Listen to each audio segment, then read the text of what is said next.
Welcome back to another stream. Week 11 predictions, Week 10 recap. I'm rejoined by America's favorite guest, Cam, because Mikey doesn't show up on time ever. Who knows if he'll even be in this podcast? But today we're welcoming on first-time callers. Got to take the Instagram picture. Hold up. Wow. Anyways, Monumental picture right there.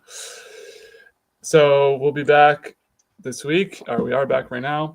Talking about last week, me and you both had pretty good records, 9-5, pretty successful on the week. Mikey did not. I was listening back to the old podcast. It was going to be either me or Mikey had a really bad record. Turns out, I'm the sharp. Mikey maybe he's too scared to show face after being 6-8. Not too bad though. So our overall records, including percentages, we have Cam leading the pack, 60%, 62, 41-1. I'm in second, 87, 63-2 at 58%. And Michael is down to 55%. He's 66, 53-1. He just texted something. I'm coming. Okay, so Mikey will be joining us shortly. Do not worry for all the Mikey fans out there. So let's get started in this Week 10 recap. Kind of a good week of football, kind of not. There were games that were good, games that kind of a window, at least one window, the 4 o'clock window that kind of let us down, at least like from an entertainment perspective. But the 1 o'clocks were pretty good. Sunday night football was pretty good. Thursday night football was pretty good. Monday night was meh, but it was a decent game. So let's dive right in. We'll start with Thursday night football. Ravens-Bengals. Take us away on your thoughts on this one. Yeah, I mean, kind of piggybacking off what you were just saying, I think there was a good game in pretty much each slate before we get dive into Thursday night. Thursday night game was probably the best Thursday night game we've had all year. 1 o'clock had at least one game that was pretty good, if not two. 4 o'clock game, that Detroit Texans game was also electric. Great comeback by the Lions. And then that was Sunday night. Oh, that was Sunday night? Oh, yeah. So 4 o'clock say was kind of a doozy. Yeah, you're right. But Monday night, obviously, kind of But, yeah, I mean, starting it off Thursday night, we had Rob in town, so took him out for the game. Actually had the Bengals, decent amount of money on that, and thankfully it paid off. I took them plus the 6. Kind of disappointed in how they let the game go away, but also you kind of always had a gut feeling that the Ravens could come back, knowing how high-powered their offense is. But, I mean, I think it's optimistic for both teams. I think both of them are high-powered offenses. Since he almost beats one of the best teams in the league, if not the best, in the AFC, depending upon how you look upon it. And then the Ravens also battle off a divisional opponent on Thursday Night Football, and they end up scoring probably I didn't do the research, but probably the highest scoring Thursday Night Football game I've seen so far this year. Not sure what your takeaways were. Yeah, I mean, what an insane – I feel like it was pretty insane to watch because I did take the Bengals, but I didn't think it would go like that where they were up 10. And then you have Jamar Chase with 260 yards, 3 touchdowns. Yeah. Especially even when the Ravens retook the lead, then they got that touchdown at the end. What a night from Jamar Chase and Joe Burrow. Obviously, they still have it. Ravens showed a lot, though. I mean, I've been knocking them all year for having those letdown moments against the Raiders and the who's the other team they lost to? I forget. But those two kind of letdown losses they had, and now they've shown resiliency. They go down to a legitimate team, the Bengals. I think despite the record, they are a legitimate AFC contender, and they are able to pull this out. Granted, they went for 2 at the end. It could have been the other way right now, but I like the decision to go for 2. Your season's on the line. You got to do something. They couldn't stop Lamar when they needed to all night. So I thought this was just a really good game of football. It was nice to see on Thursday night. Usually it's kind of a snoozer. So this was a fun one to watch. And, I'm not a Ravens hater or a Ravens whatever. So this was fine by me. I'm hoping the Ravens can actually do it this year and beat the Chiefs. We'll see about that. So thought this was a great start to the week. We'll keep it moving to Sunday morning. We had America's game of the week, the Panthers and the Giants. Dude, I don't know if I want to wait for Mikey to get in here to say this, but I think we might have to ban the Daniel Jones Giants. Yeah, I'm right along with you.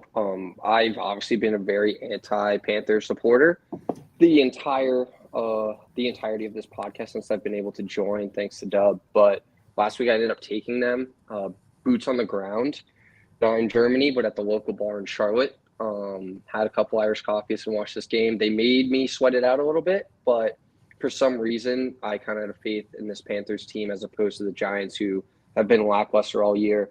And we haven't really talked about it much on this podcast, but it's definitely been talked about around here in Charlotte. And I think it's just extremely underrated. This Chuba Hubbard guy, he's extremely consistent. I mean, week in, week out, he plays well, and he almost scores every week. Thankfully, I took him for a touchdown and the Panthers to win. That was a nice little parlay I hit that I didn't talk about on the pod. That was But one of Mikey's Focus 5. yeah, I mean, Chubb has been playing extremely well, and it's very odd seeing how dysfunctional that organization is, and then they extend him, even though they drafted a second-round running back. But it's also like he's been the heart and soul of this team, I feel like, from the get-go this year, and he's kind of been, no matter what they've talked about, especially with the negative commentary with Bryce Young versus Andy Dalton, he's found a way to succeed, and it kind of just made it seem very much of an easier, like more safe bet to place it on them as opposed to the Giants. But especially given 9.5, that seemed a way too big. I think we talked about that previously, but yeah, thankfully a good win. I think we all had the Panthers, but I didn't. I had the Giants. I put them in a teaser minus really? 2.5 as well. Was watching this game while I was working out, while I was driving to Subway. Every time the Giants had a chance to come back in this game, they just blew it. And especially Daniel Jones, some of the worst picks I've ever seen ever. I mean, I don't even when know he threw against that guy's helmet, that was crazy. Oh my God. Watch that live. That was one of the worst picks I've ever seen. But brutal, dude. And I'm a Bryce Young guy. Like, I don't care if the Panthers win or not. I mean, for the Patriots, it's probably good if the Panthers win. Yeah. But I don't know. This was a hard wash. And, the Panthers did jump out to a 10-point lead. They couldn't really do much in the second half. They still got it done, though, in overtime. And when on the fucking first play, the Giants win the coin toss and then fumble. Like, what are we doing, bro? This was disgusting. I hate the Giants. Never betting on them again. With Daniel Jones, I'm definitely not. I hope they go to Drew Lock after the bye. We'll see. But for right now, I'm just disgusted. This was a bad one. And this lost me my Focus 5 because I had Bengals plus 10.5 on the teaser with this parlay down to 2.5 for the Giants. Should have been an easy win, but they just refused to win. So I don't feel like talking about this game anymore. I was sick. So let's move on to happier times. If you noticed, I brought back the jersey. I'm feeling pretty good, man. 19-3 victory. Let's pull up our co-host, a fashionable 15 minutes late to the pod. Just when it matters, though. Just when you need them. They'll find a way to pull through. Yeah. Yeah. You want to kick him off with his thoughts on this game? Yeah, Mikey. Well, I'm expecting you to watch a lot of this football slate. So I watched Red Zone for the 1 o'clock hour and half of the 4 o'clock hour. So okay, that's probably the most prepared you've been. Yeah, come on. This game. When even was this game? 1 o'clock. Yeah, it was not on Red Zone, barely any. So no, I didn't watch a lot of it, but I did predict the Patriots would win and the Bears would fire people. I was wrong about who they'd fire, though. They fired their OC, not their head coach. But yeah. Me and Mikey were on the same page on that. I was a little surprised when we went with the OC, but it does make a little bit more sense when you start digging into it. I've noticed a lot more about like analyzing their O-line. Obviously, we've talked about all like the entire year that the Bears O-line has been, if not equally as bad, if not worse than the Patriots O-line, but they still provided Caleb a lot of time. And I just think he's used to that like college mentality where he's going to have 5 6 seconds scramble out of the pocket and then make a big play. Where in NFL football, it's just not that realistic unless you are one of a kind like Lamar or Patty. And the Pats just absolutely dominated this game. Like it was awesome to watch. It felt like an old school Patriots football team where they dominated on defense, weren't trying to do too much on offense. Granted, I think they only scored 1 touchdown, the rest were field goals. But it's also nice watching a field goal kicker come out there. I know last year was tough for those Patriots fans watching with forget his name, but he was a rookie and he's probably one of the worst kicking performances I've ever seen out of a Pats kicker ever in my lifetime. But it was just good to see. It was very reassuring, especially against the number 1 pick against the number 3 pick, us dominating on the road. Yeah, I mean, I'm surprised Dub's so pumped wearing his Brady jersey. I'm hoping he gets a Mac or Drake May jersey in there at some point. But I mean, I thought Drake looked really good. I can't really say much about that Pats performance. I thought they played extremely well. Yeah, I don't know if I'd go that far. I think it was kind of more an indoctrination on the Bears being horrible, but the Drake May jersey, we'll see. I do have a Patriots number 10 jersey, which we'll talk about that quarterback in a couple minutes, but True. this was pretty fun. It's nice to see a win, no real stress throughout. Drake has looked great in the Rookie of the Year race. He's not really close because he hasn't played as much, but I think if you ask people on the street, he's definitely number 2 and could be moving up to number 1 shortly, depending on what happens with Jaden Daniels. So maybe I'm being too hype. Mikey's shaking his head, but Being too hype. all right, Jaden Daniels dude. is Let me have it join it, or he's let me probably have like it. top 5 in MVP. Let me enjoy this, dude. Boston fans don't get to have excitement. We don't win a lot, so every time we have a nice quarterback, something going. We don't win a lot. That's bold. All right. First comment of the night is on the board. Brett says, "Is that a bourbon?" I don't know who's that's in No. reference to. This Okay. is I just cooked dinner and I used like half a bottle of white wine from Portugal, and it was my Nana's, so I'm drinking the rest of the bottle. Ooh, well, Nana wine. Yeah, Respect. pretty good. Speaking Definitely of not wine, gotta $20. shout out our sponsor, Three Oh my Wishes God, from Whole dude. Foods.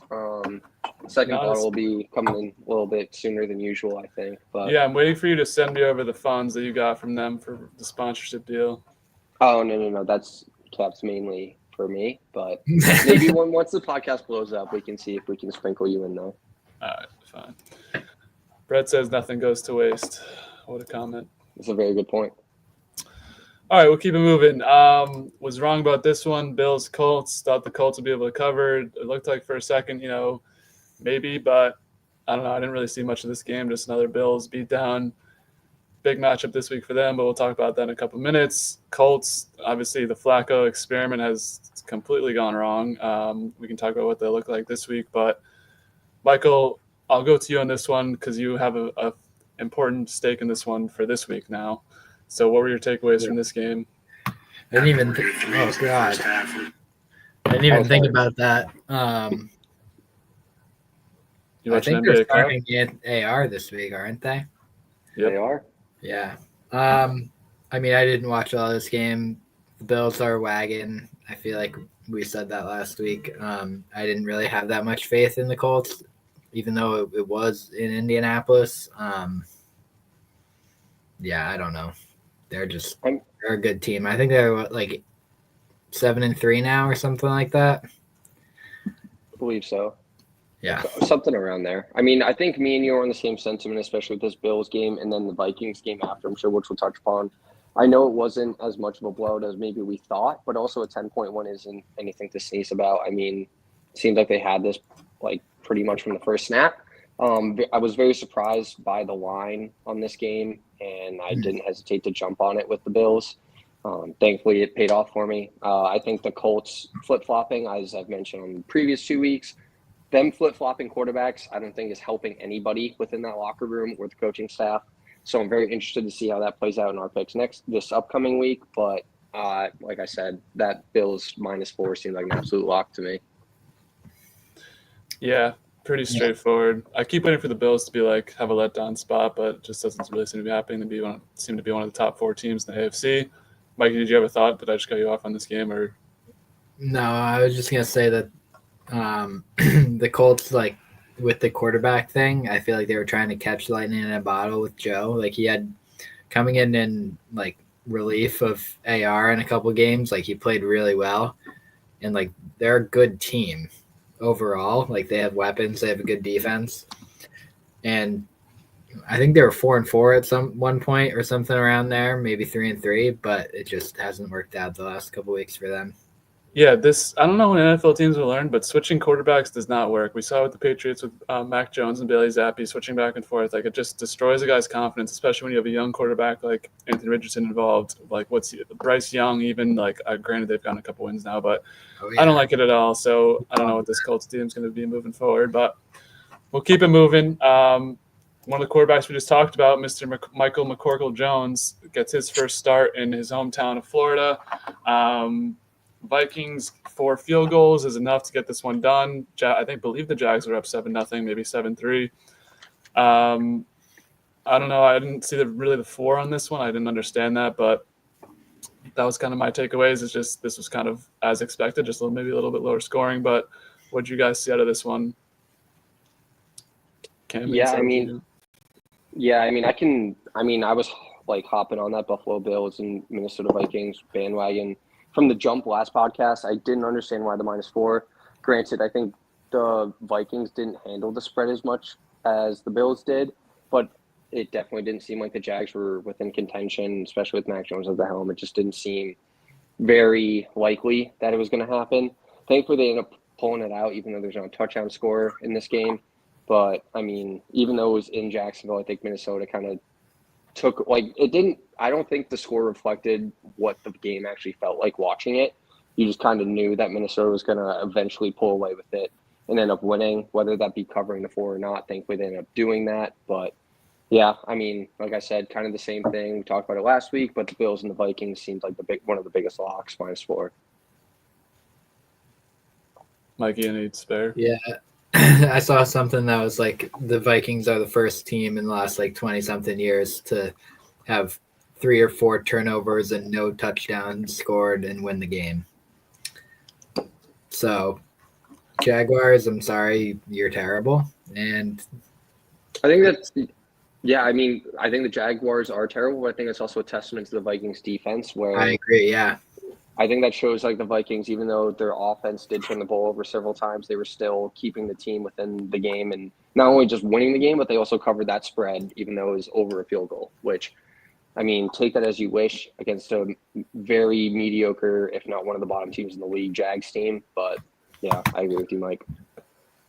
I think the Jags can, be feisty when they would need to, but not enough here to cover this spread.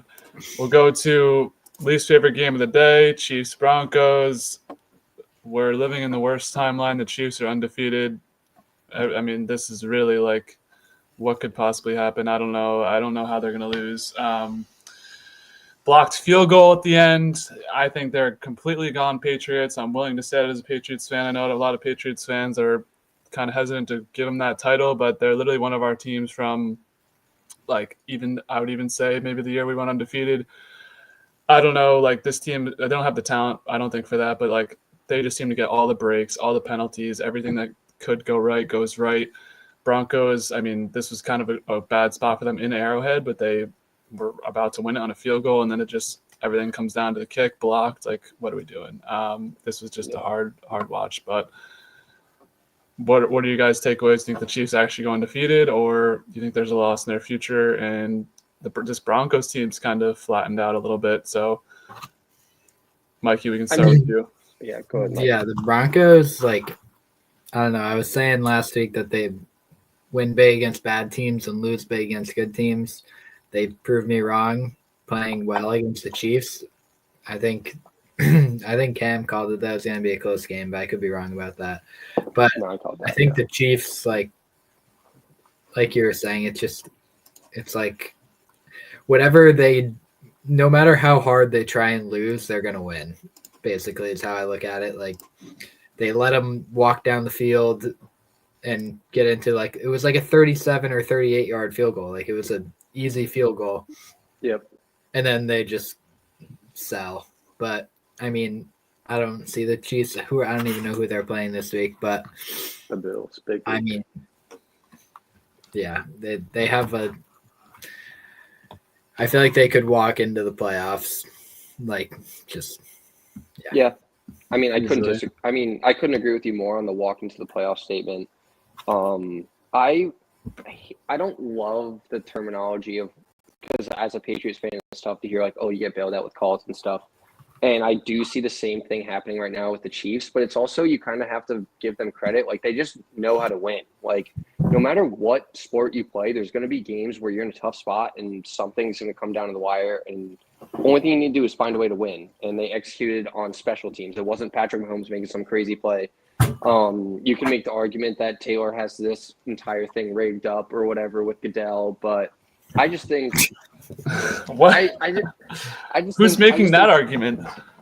A lot of people, actually. A lot of people in Charlotte, but I don't know. This Chiefs team definitely seems like an absolute wagon without, I mean, I don't think I even have to say that out loud. they're just going to find a way to win, whether that be by 2 or whether that be by 15. I predicted this to be a close game, as Mikey prefaced in his take, just because it was a divisional matchup. Honestly, that was the only reason why. And I don't think this Denver Broncos team is a bad team. I just didn't think that they were good enough to beat the Chiefs, which I don't think any team, honestly, right now is at a point where they're saying that they are confident that they can beat the Chiefs. But as I mentioned, just reiterating, like, I think the Chiefs will just find a way to win no matter what the score is, and I'll kind of be prefacing my week 11 picks, but I wouldn't knock them on just getting every call. Granted, like, it seems that way, but that's also just an easy excuse to blame a team that's winning consistently. I agree. I wasn't saying that they get every call. It's just like certain things happen where it looks like, Yeah, All I know right, what you mean. enough on the Chiefs. It's making me sad. Yeah, I know. Let's go to an NFC South matchup. I got to rub it in a little bit on this one. I told you guys Saints will win this game outright. Plus the spread, head coach boosts, felt easy. Marquez, well, not really easy. It was kind of sweating at the end, but Marquez Valdez-Scantling, 3 catches, 2 touchdowns. Probably not repeatable, but I think there's some energy in the Saints building. Find some pieces. Maybe we could win some games. I don't know. Rizzi seems like kind of a hype coach, but I know this Falcons team is good for one thing, and that's letting you down when you think that they're going to lift you up. We'll see what that holds in store for this week, but I just Coming out the don't. gates hot with this game. Very bold game to come out hot with. It's I probably just one of the well, I'm most done with the least Falcons, intriguing bro. games. I'm done with the Falcons. They've wronged me too many times. Every time I bet on the Falcons, it's a loss, and every time I bet against them, it's usually a loss as well. Like, they're hard to predict. But this one, I saw the vision, so I gotta pump my chest. I didn't really have a ton of takeaways from this game besides just MVS legacy game. Really, that I don't know what other games he's had that's been like that good. So good for him. Didn't even know he was on the Saints. I'm not sure this is repeatable, but the head coach boost was obvious to me. Anything I'm missing, Cam, you can start us on this one. No, yeah, I mean, I was on the Falcons just because I wasn't thinking that coach boost would have been as much with this team, just because of the lack of production they've had offensively outside of the first 2 weeks of the year. But you were right. I mean, the head coach boost definitely was a factor, especially at home. We also were talking about how a divisional matchup at home is also another boost. I think you mentioned it was like a double boost almost, and they were plus 3.5 at home, which seems like a lot, honestly, for a divisional matchup, even though it is a new head coach. But I was in the wrong, obviously. But I wouldn't give up on this Falcons team, especially in that division. That division's just so gross. I mean, not saying that the Falcons are going to make a lot of noise in the future in the playoffs, especially making a long run. But I wouldn't just take this away for the resembling the entire Falcons year. Michael? I don't care about this game. Yeah, this is probably one of the grossest games to ever watch. I don't know why. Yeah. Okay. Yeah. The Falcons are fraudulent. The NFC South, I don't think any team in that division is going to win a playoff game. Agreed. I think even if whoever wins the division gets a home game, they're going to lose to a team in the NFC North. They're done. Yep. So glad we're in agreement on that. Next game, 49ers. What about the Bucs? They're not going to make the playoffs. They might. Actually, they do have kind of a light work schedule. If Chris Godwin comes back, I feel like they need to get healthy quick. Mike Evans is coming back in 2 weeks. Yeah. So let's talk about their game for the year, but let's talk about their game this week. Mikey, you want to lead us off here? 49ers Bucs. You catch a lot of this one? Did not watch a lot of this game. So yeah, I don't really have any thoughts on it. I'm just writing down next week's schedule because I didn't make any picks for next week. We can extend it a little bit. It's all good.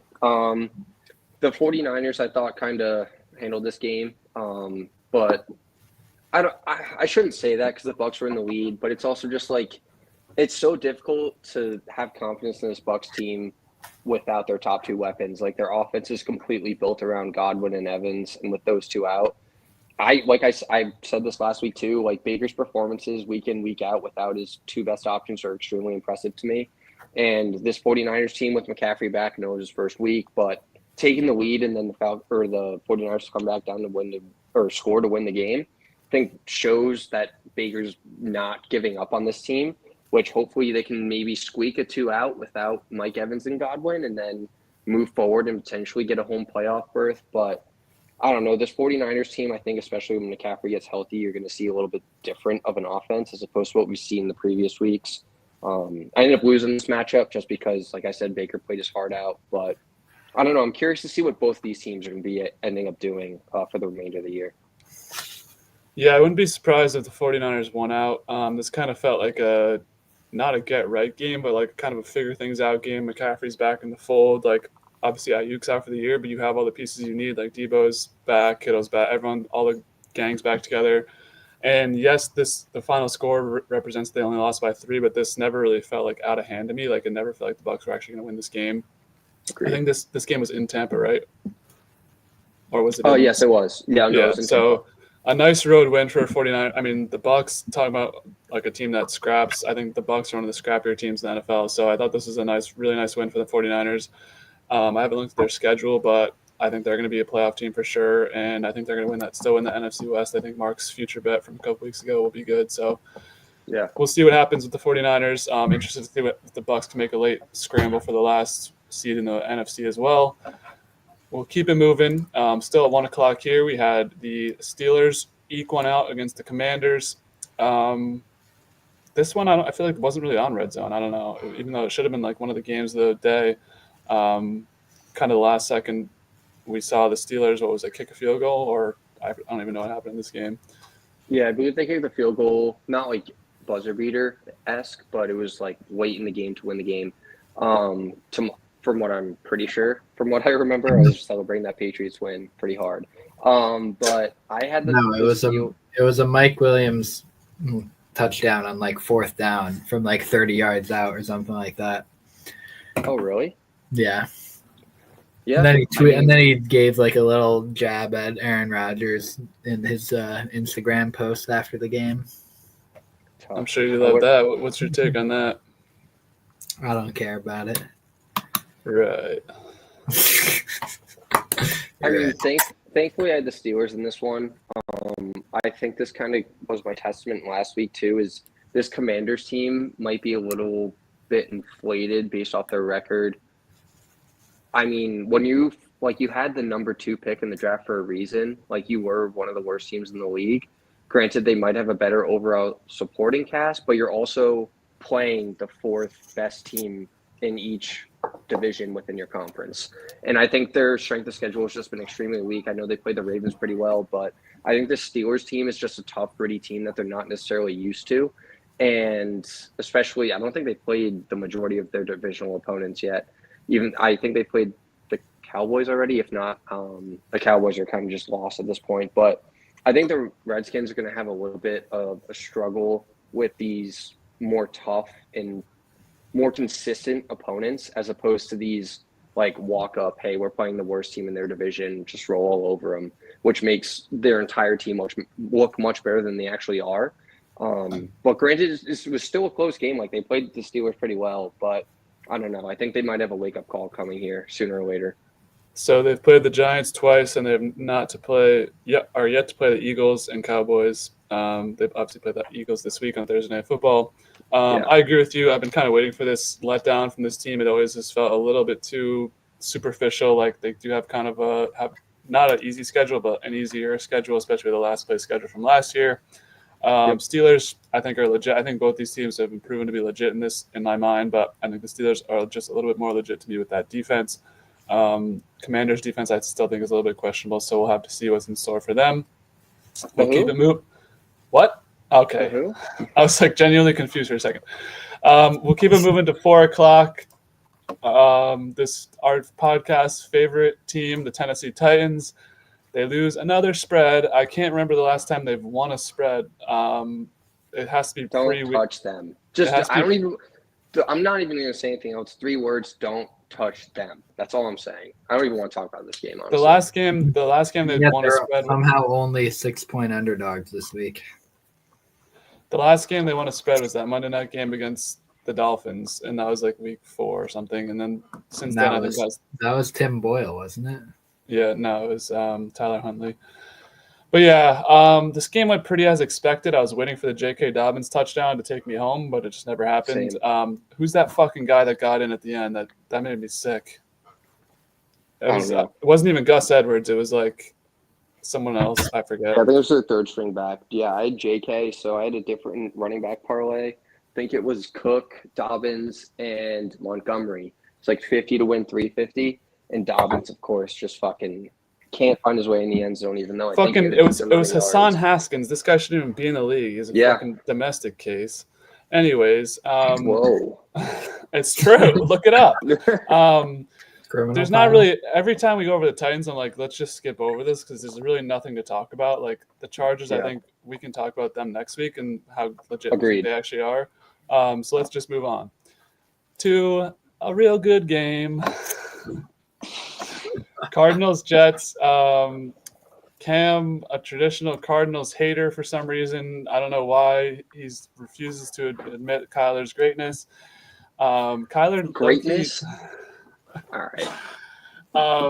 I banned the Jets. Luckily for me, well, I didn't ban them, but I'm just pretty much done with them. This was funny to watch because I forget. I had to walk a dog, so I came back, and then all of a sudden I was looking at the scores, and it was like 24-6. I was like, "What just happened?" Because it was like close. So, Mikey, as always, I'll leave the door open to you. Do you want to take us away, or do you want to hear the crowd's opinion first? Basically, I knew this game was over when it was 14-6. There was 4 drives in the game. They got 2 touchdowns. We got 2 field goals, and that was the end of the game, basically, for me. That they couldn't stop. I mean, I didn't watch the first drive because I was just coming home, I think. So I missed, like, they had a big, like, screen pass to James Conner or something like that. Then we went down, kicked the field goal, touchdown field goal again, and that felt like there was nothing you could do about that. Like, if the defense can't stop Kyler, and they have one of the best rushing offenses in the league, I guess. And then the offense just died in a hole. And I don't know. It's definitely not great for the rest of the year, but So got faith? I had a lot of confidence going into this week. That's not true. I had some confidence going into this week because this Cardinals team is the exact team that the Jets lose to every single time. But I mean, I'm probably still going to pick the Jets like majority of times going forward. Fair. That's at least fair, not fair. I'm the same exact way with the Patriots. I mean, I obviously was hyping them up in that week 10 victory against the Bears. But like I said, I don't like the Jets or Aaron Rodgers. I just hate this Arizona Cardinals team, and I still do, honestly. This win doesn't really validate any of the opinions that I've had against them. I still think that they're mediocre at best, and especially with McCaffrey coming back to the 49ers, think this NFC West is kind of locked up. I think they kind of run away with it at this point. But, I mean, I obviously picked the wrong side in this. But I think the Arizona Cardinals are going to beat the teams that they probably should beat, even though they might. I don't know. Like this team, like your Falcons dub is my Arizona Cardinals. Like that's how I feel. Like whatever I pick for them, they end up doing the exact opposite. And I'm just not a fan of Kyler Murray. But I don't know. I had faith, especially Mikey's testimony in previous weeks. Like this is a turnaround week, beating the Cardinals. Now you got your second place in the AFC East after this week if you beat them, and then you have a relatively mediocre schedule. Like you might make a run and even sneak into that 7 or 6 spot. I know it makes it a lot more difficult now, but I thought they would have played with a lot more heart, and they just looked deflated, as Mikey said, pretty much from the get-go. I didn't catch much of this game, but they just looked like they were playing like they already lost for the majority of the game. Yeah, this team's cooked. Mikey, who's on the short list for head coach? Who's our top 2 to 3 right now? So that's your saving grace right now, right? Like Vrabel. I was just going to suggest Everyone's Vrabel, Everyone's like Ben Johnson, and I'm like, there's no shot he even wants to coach the Jets. I think he might. People have been saying Bill, which is stupid. Bill's never going to Yeah. coach the Jets. He hates the Jets. Like, even if it was the last job on earth, he would not coach the Jets. Yeah, I don't know. It's definitely going to be tough. There's like some college guys that they're going to look into, but Dion? Honestly, stop. That's why I was so surprised when they moved on from Salah so quick. Like, I thought Salah actually did a decent job, especially with the defense. But now I just feel like they're at a lost point and they have zero direction on what they want to do moving forward. Like, I wouldn't be surprised if Rodgers retires or even just leaves. Like, I don't know. It just doesn't seem like there's any sort of plan for whatever the Jets have moving forward. But I think he comes back for next year with a new head coach and an offensive coordinator who'll let him do whatever he wants, basically. yeah, Like, that's what they were trying to do this year with or last Hackett. year with Hackett, but yeah, it's just like they have Devontae for next year too, unless they trade him. Like, his contract includes next Yeah. year, and then a bunch of dead money after that. And I feel like if Aaron Rodgers isn't there, Devontae's not going to be there. And I think that they both want to keep playing. Like, if they win out, like, they'll probably make the playoffs at 10-7, but that's highly doubtful. I don't think that Aaron Rodgers wants to call it quits on a losing season where he misses the playoffs. Like, that just doesn't seem like something that he would want to do. fair. We'll see. A big offseason ahead for the New York Jets. A lot to fix. I guess theoretically is their math that they can get in. All right, or we're too long on this recap. Let's just skim through these. Okay. Eagles, Cowboys. I thought the Cowboys would be able to cover with Cooper Rush. Wrong. They looked like shit without Dak. Dak's out for the year. Hey, you win At one some, you point, lose some. I was watching this game, and like within a span of 5 minutes, they threw 3 picks or something like that. Or maybe it was a fumble and 2 picks or something. It was bad. Not good in the second half. Like, it was. I think they kept this game close for a while too. I'm looking back at it.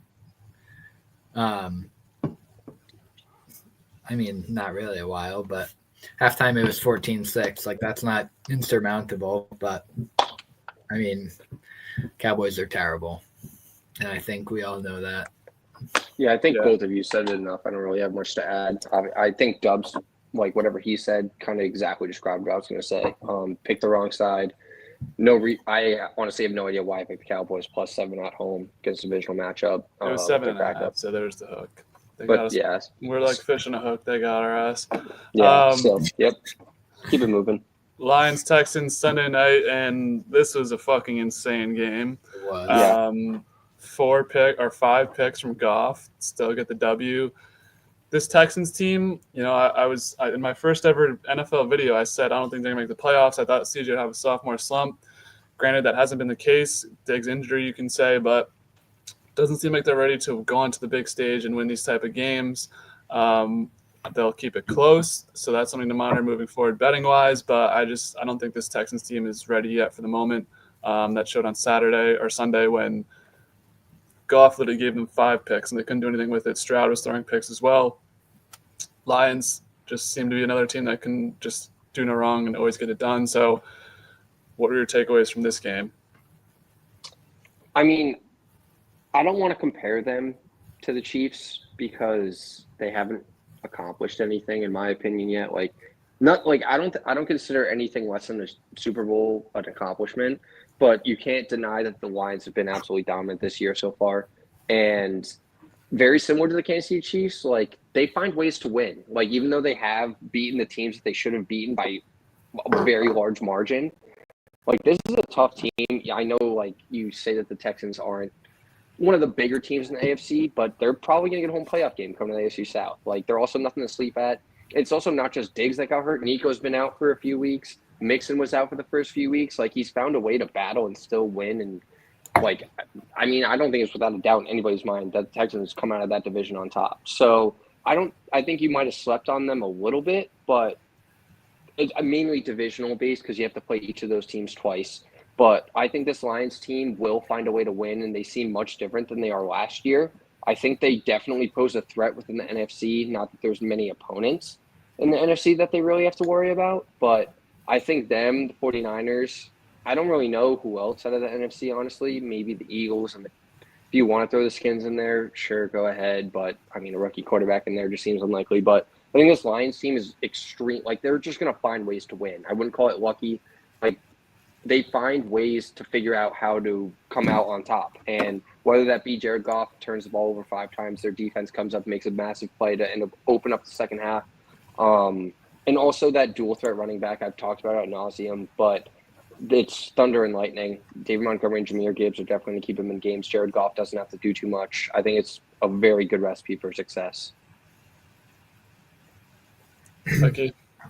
Yeah, this was a wild game. Like Yeah. opening up the second half with a pick, 3 plays later, another pick, and then the Lions go down and score a touchdown, and then 2 more picks right after that. Like it was just a wild start to the second half. The Lions are still a wagon. I don't think they covered. I think this line was more than 3, right? Yeah, it was 3.5. They 3.5. fucked us on the hook. I had Texans. All right, fuck off. Yeah. Just saying. But I don't know. I got the feeling from this game that like the Texans aren't gonna.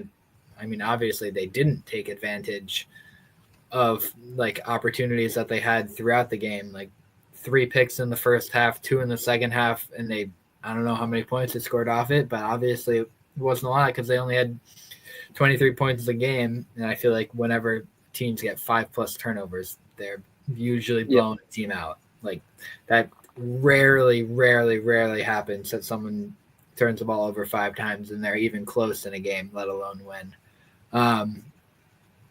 Yeah, that's basically it. All right. We'll go to Monday Night Football. Dolphins, Rams. Cam, you called it on this one. I don't know, Mikey, I forget if you had Rams or Dolphins, but I think you had Rams. Rams ultimately ended up being too hot for their own good. Should have seen the logic on this one. I knew that a letdown point was coming. Wasn't able to watch much of this game, so I'll let you boys take it away. I was in and out of this game. I obviously had the Dolphins, but this was one of the grossest games to watch, actually. I mean, thankfully I did it on my side, didn't partake within Dub's podcast, but I had Tyreek for a touchdown, which also helped, even though he had 3 catches, I think, for 16 yards. Definitely not the explosive game I was expecting out of him. But this team, whether you like the Dolphins or not, is definitely just completely different with Tua at the helm. Not that I like Tua, but it's more they just don't have an absolute buffoon at quarterback. Like someone that can actually stay in the pocket and throw the football, even though I know Tua turned the ball over. And I also think that the Jets' loss gives them a little bit more life. The AFC is kind of up for grabs within that 7th and 6th spot for the wild card. And I don't really see why not the Dolphins can't make a run at it. I mean, they were probably one of the most explosive offenses in the entire NFL last year in the beginning of the year with Tyreek and Waddle just absolutely turning it on. I don't really see anything stopping them, honestly. In the AFC East, I think they have to play the Pats one more time or twice? Once more. They got the Jets both times too. They're gonna play the Jets, yeah. So it's not like they have the strongest schedule remaining. Like they definitely have teams that they can potentially beat. And it's also you don't really know. Like I said, like that bottom of the AFC, or not bottom, but that middle tier of the AFC is just extremely weak. Like whenever you fall past the Texans, it's essentially the Colts and the Dolphins and a couple other teams in the mix. Like you're missing the Bengals, bro. Those teams are done. Well, okay, so the Bengals coming out of and then the Steelers. So, but then that 7th spot is still open. No, that's 7th. Who's the 7th spot then at the AFC? We got Kansas City, Buffalo, Pittsburgh, and No, wait. Well, Baltimore and LAC are the 5 and 6 right now. And so then it'd be So it'd be the Chargers. I think the Chargers are good enough to keep that spot, especially since they're playing a 3rd or 4th place schedule. And then you have the Broncos, Colts, Bengals. I think the Bengals. It'll be between the Bengals and the Dolphins. I'll give you that. Yeah, it doesn't seem insurmountable. Like, I don't want to talk much about the Monday night game because I didn't like that game, but I just think the Dolphins, like, the Jets loss definitely gives them hope moving forward. And I think, like I said, they played extremely well last year on the offense side of the ball, so maybe they can turn it around. But Yeah, but they're also a horrible end of year team. Like ever fair. since Yeah. Mike Daniel's been there, they're not good Once in it the gets cold. months of the year. Yeah. Fair. Lot working against them. All right, well, we'll talk about their game coming up this week. It's finally time to get into week 11. The real fun begins. Thursday night, we got a banger to start the week out. We got Commanders at Eagles, Eagles minus 3.5. Mikey, before we start, did you get all your picks in for this week? Yeah. All right, so we'll start with you here. What's your take on this game? Taking the Commanders, get back game. I feel like the Eagles are coming off a huge game. They are coming off a huge game against the Cowboys. I think guys like Marshawn Lattimore is going to have a lot better grasp of their defense. Their defense is going to play better. And Jane Daniels 4 weeks out now, I think, from his rib injury, or 3 weeks out, getting healthier. And I hate the Eagles, so that's it.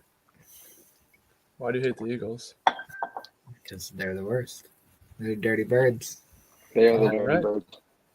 I'm actually going the opposite side of Michael. I know we kind of agreed on at least a lot of the early games last week, but I think the Eagles kind of ride this high. And based off of what me and Dub talked about earlier, I think this is kind of more of the stretch of where the Skins get a wake-up call and they play more competitive opponents. It's also the NFC East matchup at home. Don't love the fucking hook. That is brutal. I love Philly -3. The 3.5 is tough. But I'm still going to take the Eagles. I also love how Saquon fucked me over last week betting-wise, but I love how Saquon didn't score last week going into this week. But yeah, I'm definitely going to take the Eagles -3.5 at home on Thursday night. All right, well, I'm flipping on your logic. I'm taking the Commanders +3.5. I agree with Mikey. Get back spot. The Eagles are just a team to me that's flying too high right now. They've had a lot of blowouts recently. It seems like this is a spot where they're kind of let down, and the questions need to be asked about Sirianni again. Short week. I just think the Commanders are going to come out slinging. They have been proven to be legit to me, and I don't trust this Eagles team, even at home. And like you mentioned, the 3.5 is giving me a lot of pause. I was thinking about this game because I know they always show you the Thursday night game before they show you all the other games on the commercials and stuff. And I was thinking, like, if this spread's 3.5, it's easy Commanders. So I'm really liking the Commanders for this one. We'll go to 1 o'clock. The Chicago Bears team hosts the Packers off a bye. I don't know what's with the 5 points here, but I'm taking the Packers -5. I just haven't seen anything from the Bears that's even going to make me be like reverse logic and go with the Bears. I just don't see it. I think this Packers team is not a wagon, but like a very good team. Not one of the, like a good enough team to win this game by more than 5 points. Plus, the Packers just own the Bears, so I don't really see that trend changing. They have a new coach, but offensive coach change doesn't count as the coach change. So, do you guys agree with me? Mikey, we can start with you because I have an idea of where Cam's leading on this one, but we'll see. Yep, I agree with you. Taking the Packers. If they fired their head coach, I might take the Bears. I feel like the line could be 6 or 6.5 if they did fire the coach. I think the Pack, like, especially coming off a bye, I feel like that's usually, if you have a good coach and a good like system in place, that's a good thing for your team if you're coming off a bye. And the Packers, they've had like consistency in their coaching and all that sort of stuff. So I feel like the bye will be helpful for them. Or if it's like a team like the Bears and you're coming off a bye, like that's got to be hurtful for you because your coaching staff is a bunch of not smart people. But yeah, I'm taking the Packers. It pains me to say it, I'm going the opposite way. I've been probably one of the biggest Packers supporter on this podcast throughout the entire year.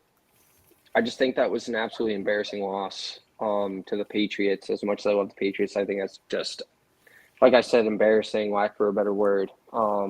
at-home divisional matchup. Like Dub said, I know the Packers kind of own the Bears, but it's also a completely different era.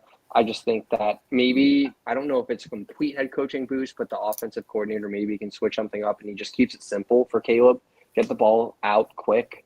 I don't know if that was what they were trying to do with Caleb and he just was refusing, but I definitely think that they're not necessarily due, but I think that they're going to look a lot better than they did last week. And with the divisional matchup at home, 5 points more than the 3, obviously, I think the Packers end up winning this game, but I can easily see it being like within a 1 to 3 point victory for the Packers. So I'm going to go with the Bears on this one. Interesting. I see the logic. This Bears team has not been good enough for me I know. put Yeah, faith in them. a lot of your we'll logic, when you guys were talking, I was very easily be like, you know what, maybe I just flip, and then I just like kind of scribble it out and circle the other one later. But I'm just going to stick with what I had. All right, I respect it. We'll head to the biggest spread on the board, maybe of the season so far. The Detroit Lions at home host Michael McCorkle-Jones. You have a prop being used.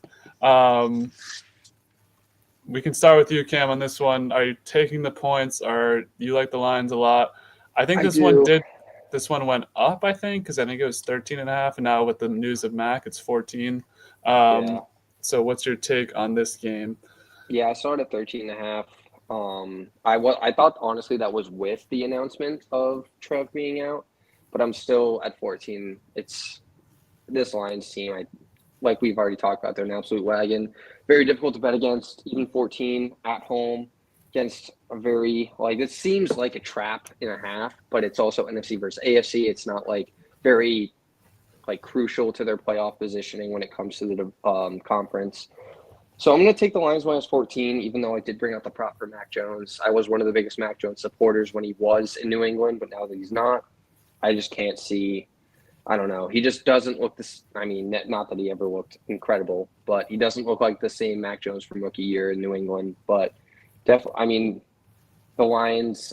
This is not in my focus 5, but I love I've done this several times. Montgomery, Gibbs, and just run the ball down their throat. Both of them to score. Lions minus 14. Just I don't know. It just seems right to me. I can't imagine going against them. All right, well, I'm taking the Jags plus 14. You guys know when I see big spreads on the board, I always take them.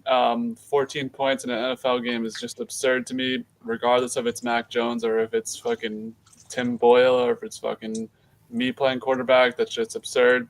Granted, I see it, but this Jags team has been getting lines of having respect, of being good enough to compete in some of these games, less than a touchdown usually. So what makes the Lions so much different that they're going to be 14-point underdogs? I don't know. I could see a 10. I could see a 10.5. I could see a 9.5, something like that. 14 just feels a little bit egregious. I think, I don't know if Mac's going to be good. I hope he can do something. Obviously I'm hoping that he does something to win this bet, but I don't know. I think after last week was a rough game against that tough Brian Flores defense. The Lions defense, although it's good, dude, there's you got an alien outside here? There's wolves fighting in my backyard. Yeah, I just think Mac will do enough to keep this in the spread. I don't know. There are Mac moments, and I'm hoping we see primetime Mac this Sunday. So, Mikey, break our tie. What do you got here? Primetime Mac at 1 o'clock on Sunday. I love it. Primetime moments. So I'm going to take the Lions here, but I think that the Jaguars will cover with the CJ Beathard touchdown after Mac is benched with 38 seconds left in the game or something like that. But this is going to be a blowout. There's, I don't know. It's just Jaguars are bad. They've been bad. I think one of their 2 wins, or do they have 2 or 3 wins? I think 3. One of their 2 wins was the second week they were in London or something like that. They're a fraudulent team. They could have 0 wins, and I wouldn't be surprised. But yeah, CJ Beathard might be in my focus 5. I hope you love that. I'm not gonna lie. That'd be very bold of you. The Jags have 2 wins. Yeah. So what's your official pick, Lions or Jags? Lions. Okay. All right. we'll see what happens with that one. I just can't see 14 points, dude. But who knows? 14 is a lot, right? Yeah, I agree. Next game, Raiders Dolphins. I'll start this one out before I take a bathroom break. I'm going with the Dolphins minus 7.5. Vegas just likes the Raiders for some reason. I still really don't get it. Like, I don't like. Yeah. You look at Gardner Minshew going on the coast to coast, mind you, flying from West Coast to East Coast. Desmond Ritter, like Aiden O'Connell's on the IR, but this Raiders team is not good, and they don't have any weapons. They can win. They can cover in spots like against the Chiefs. That's a divisional opponent. This Dolphins team is about to go on a run. I do agree with that. So I think this should be an easy 10-point victory for the Dolphins. Maybe more, maybe 13, maybe 14, something like that. I think any of which way you imagine the game, I just don't see how the Raiders win it. Like if it's low scoring, I trust Tua more. I just ultimately trust Tua and Mike McDaniel more than I trust Antonio Pierce and any of the Raiders quarterbacks. So go ahead. And if I don't come back, the next game is the Rams Patriots. Yeah, we got it. Mike, what do you think about that? Yeah, I agree with taking the Dolphins here. Raiders are not good. I think the Dolphins, not that they found something last week, but they got it together on offense. I think that they'll be able to get it together more against the Raiders, especially at home. If this game was in LA, A little different. Agreed. It would be a lot different. But yeah, it's still nice and warm down there in Florida. I was just down there this weekend, so I know it's still nice and warm, ready for the Dolphins to get the offense going. And I also just have no faith in the Raiders to keep this game close. Like it's been a while for them. So yeah.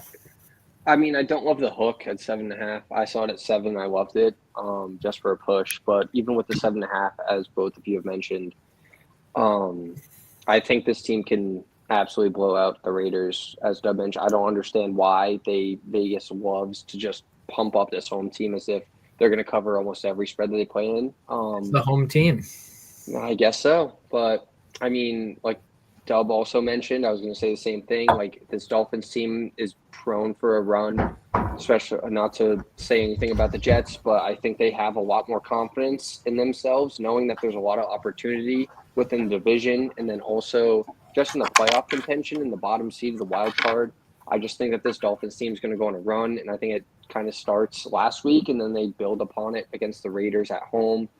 I think, like Dub said, it could go even up to 10, and I'd still take it. I don't love the hook at minus 7.5, but I'm still going to take the Dolphins. I also like, not in my focus 5, Waddle to score. Not a bad look right there as Tyreek scored the previous week. I could also see this being a massive, not even a 10-point blowout, but a 40-point blowout, and then Tyreek and Jalen both score too. But yeah, I'm definitely taking the Dolphins at home minus 7.5. Mikey, did you give your take? Yeah, I'm taking Dolphins too. Word. We did a team ride on that. Team ride on the Dolphins. All right. Next, we head to New England. Another day of Drake May is a great day to be alive.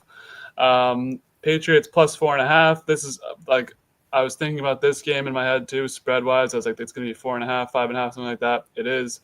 So Cam, we'll start with you because your pick's going to be pretty obvious, I feel like. So go ahead. We'll talk about it later in the Focus 5. This Pats team at home against the Rams that just lost, especially against an extremely weak NFC West. I think they just get overhyped with that Vikings win, which the Vikings kind of proved themselves to not be an extremely dominant team. The Rams, I believe, were 3-4 at the time when they beat the Vikings. But then all of a sudden, when they go 4-4, it's like, holy shit, this Rams team's back. On a primetime game where any team can win at any moment. I just think the Rams are extremely overhyped. I think 4.5 is way too much, especially on the road. NFC versus AFC, they have the time difference. I'm loving the Pats plus 4.5 on this. Mikey, do you share the same sentiment? No. Get the fuck out of here. I think the Rams need it. Patriots are playing for nothing other than pride, I guess. Culture is what we're playing for. Culture, you're right.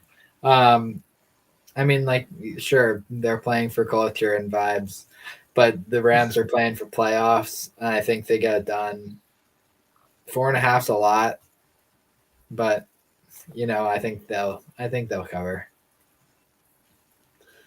Well, to the chagrin of somebody on the pod, I'm taking the Rams -4.5. This fucking guy. Oh my god. Listen, you say this Patriots team like it's some sort of fucking revelation. They beat the two biggest dumpster fires in the NFL, and they had that like kind of lucky win against the Bengals week 1. The Bengals were at the beginning of the year too. They were 0-3, weren't they? They were not good to start the year. I like the Patriots. I like what they've done. I just don't think there's merit there to take them. I mean, I see it, the 4.5. Yes, if it was 3, it's a different story, but I think the Rams can come into New England and win this game like 17-7, something like that. Sean McVay is one of the best situational coaches, and comparing him against Gerard Mayo, it's fucking night and day, bro. Like, come on. Offensively, they have better weapons, and they have a Puka Nacua. They have a Cooper Kupp that you can throw the ball to. They have Kyron Williams. Name one Patriots player that you can get to in prime, like when you need a catcher, you need a play or something. Hunter Henry. 37-year-old Hunter Henry. There you go. I don't know. I just think the Rams are a better team. Yes, the coast-to-coast thing scares me, but they're coming off an embarrassing loss, technically at home. We know they don't really have a home stadium, but I like the Rams, especially the Patriots had that kind of hype win in Chicago that they weren't really expecting. So I do like the Rams -4.5 here. I could see it being like a Pats cover Rams win type situation, though, but I do lean towards the Rams winning this by at least a touchdown. Another comment on the board.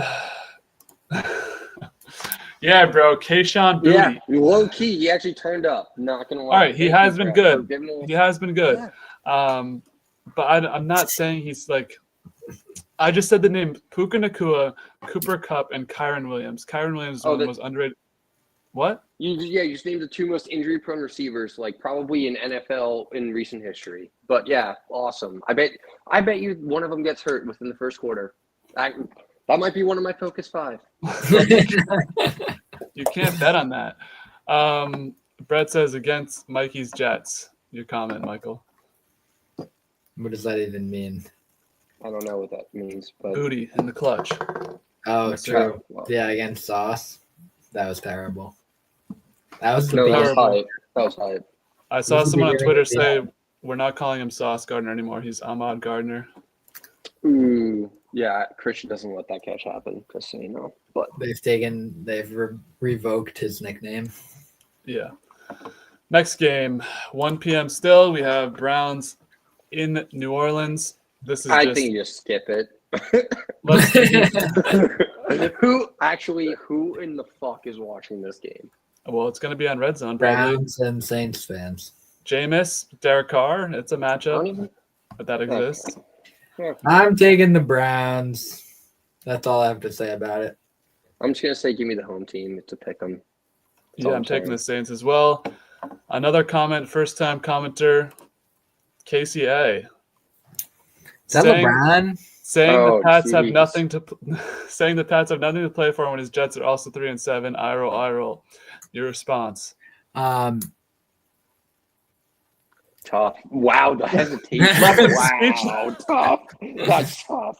Getting absolutely I was talking about the Patriots. I also, if you were watching before, I said the Jets were basically done. Dead in the water. We did. Yeah. Well, according to him, you're talking playoffs. No.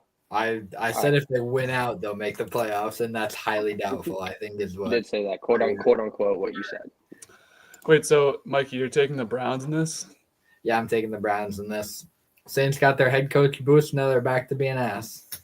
Interesting. I do have Jameis in my fantasy league, but, I mean, I don't give a shit about this game, so please move forward. Okay.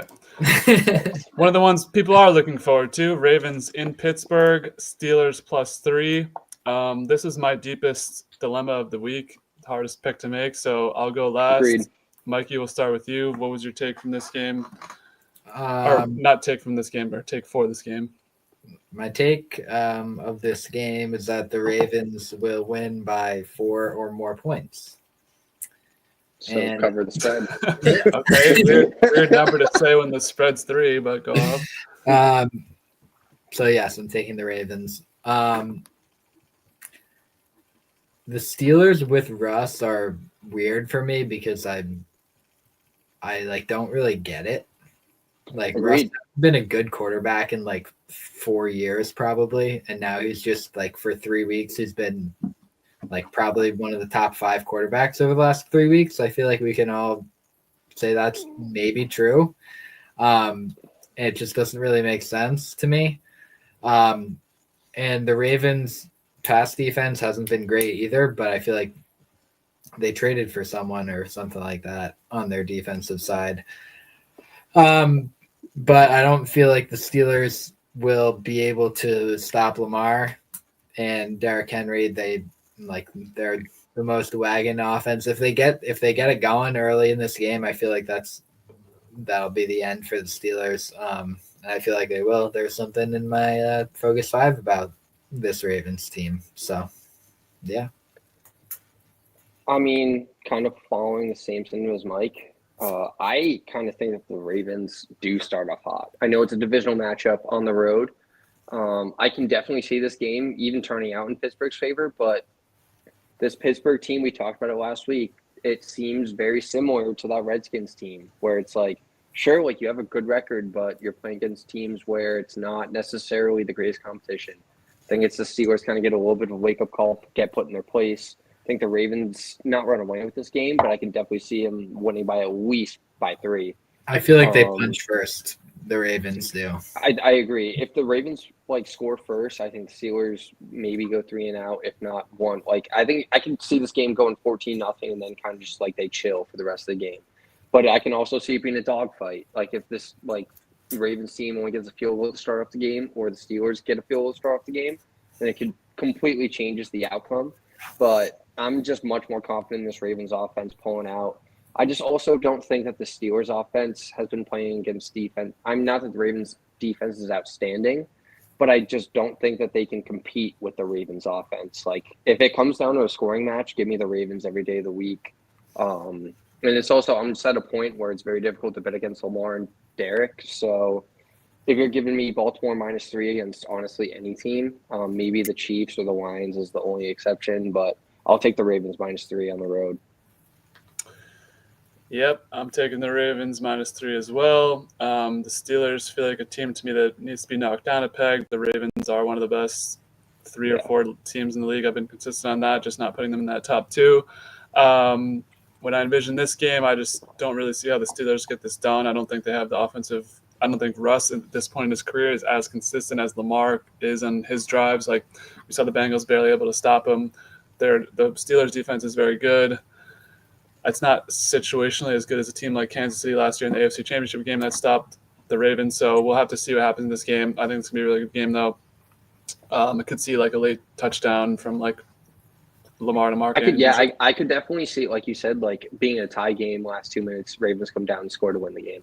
And then that's unfortunately that's how they'll win, but that covers the spread. But like I could see like a 17-14, and then the Ravens score, go up for cover the spread. So I do trust the Ravens more than I trust the Steelers at this point. The Steelers are kind of like, I'm not ready to put them in that top tier yet. I don't know. I'm ready to put them in the second top tier. So we'll see what happens in this game. Definitely one that we'll all be watching. So we do have 2 comments to go through. This one's dressed for Cam from frequent comment. Mr. Areola. Yeah, he's joined us, and he says, "Go Panthers." They're on bye week this week, right? Yeah, so I don't know why he's watching, but I did hype up the Panthers early in the segment. He might have to go watch back, but I did wear a Panthers polo that I got from Santa into the office today.